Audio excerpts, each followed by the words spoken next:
What's up, guys? Barry Gaming here, back with some more AFK Journey, and today we're going to be going over a single copy of Alsa to see if she's actually worthwhile on an account just like this that is completely free to play. You can see we are able to pull a single copy. However, I'm a little pessimistic. I don't necessarily think this is going to work, and I think you all should most likely save your summons. One of the biggest issues I feel like is with the first ultimate of Alsa, pretty much putting her in a very precarious situation, diving towards the enemy and then staying there, whereas her subsequent ones after that, she bounces at them and bounces back to a safe distance. In a free-to-play account where you only have one copy, she might be dying very quickly. However, she still might have some niche uses, and I'm hoping here today we might be able to find a couple situations where that might be relevant. So let's jump in here and see if we have any really interesting maps. I do think on a free-to-play, having a wide open map like this is not going to be all that great.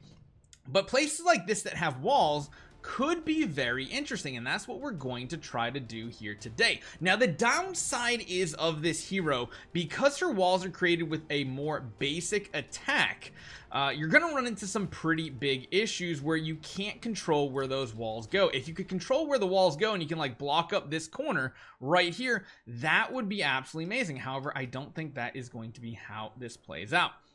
We're going to use a pretty kind of standard-ish team. I mean, if we really wanted to go with a pure standard team, we could go with like a Cessia here.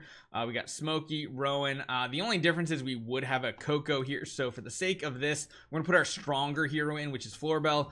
Let's see how her walls work on an account like this. So she kind of trapped one target in on the right. However, it was a ranged unit, it seems like. And you can see here, she actually bounced herself into a really safe spot. She actually put herself behind that wall. However, you can see she's still in a very precarious spot. And being that she only has a single copy, she's not going to have much survivability. Now, those walls didn't do much in this battle right here, mainly because, well, everybody on the enemy side is ranged, and ranged units can fire past all of these walls. So as far as viability of this hero goes on this one, not that great. Kind of leading to the same situation if we go to the next battle.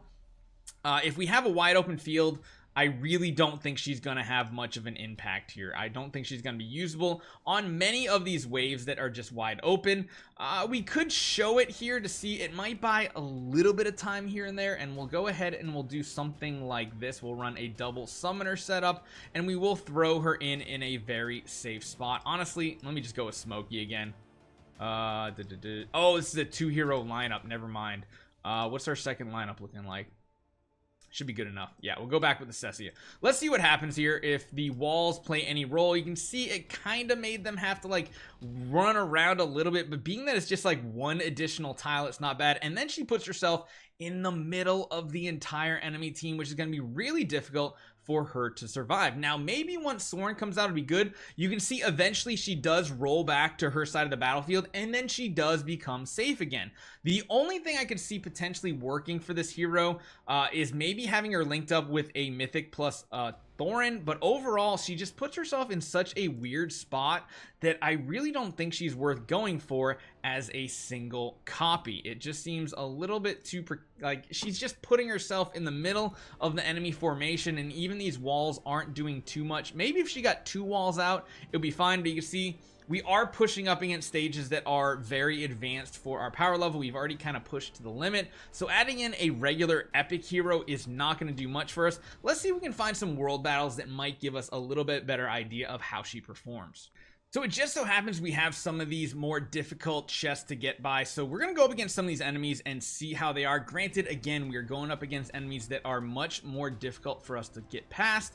And we're going to try to run a clumped up team like this. Now, this one is pretty good in the fact that there are a bunch of walls. However, there's another issue we're going to run into. Usually her attack that creates those walls here, she creates them behind the target. So the blast also creates earth pillars 3 tiles behind the target, which is an issue because you almost want to place them in front of the melee units. But what she's going to do is she's most likely going to target the melee units and put it behind them, and then the range units aren't going to come around. Now, if these units were melee, then that would be a good effect. But as we watch right here, she's going to target right here. She does put a wall up, but that wall is pretty meaningless. I guess she's kind of like trapping them in with herself. She's kind of jumping around. It might be useful in some situations, but you have to remember those rocks do not block ranged attacks. They only block melee attacks. And you can even see our allies trying to break through the summons have to hit them 3 times in durability to get through those blocks. You can see the white bars right there in the middle. There's 3 durability, and if even your allies want to get past that are melee,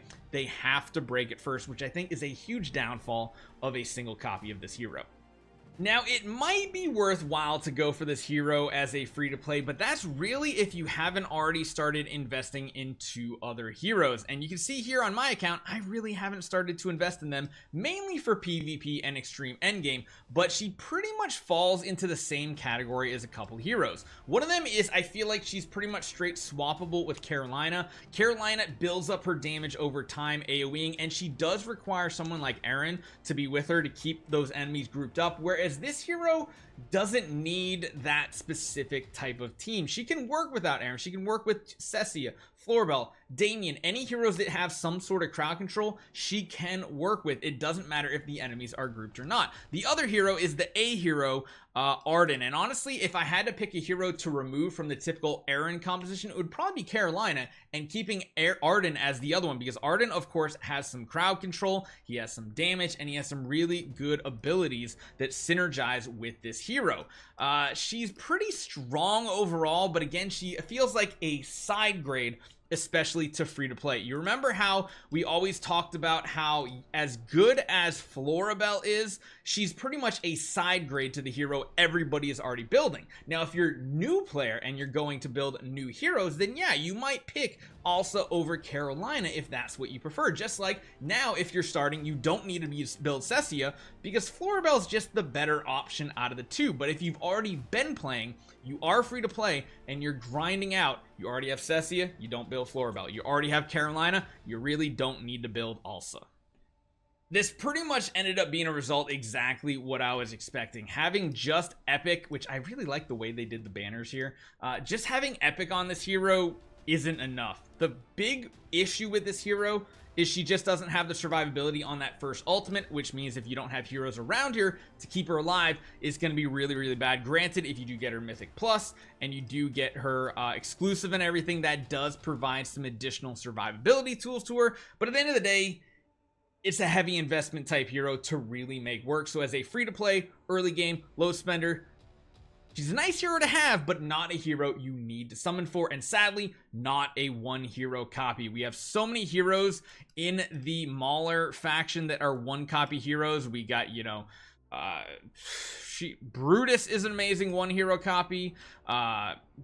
Kruger is.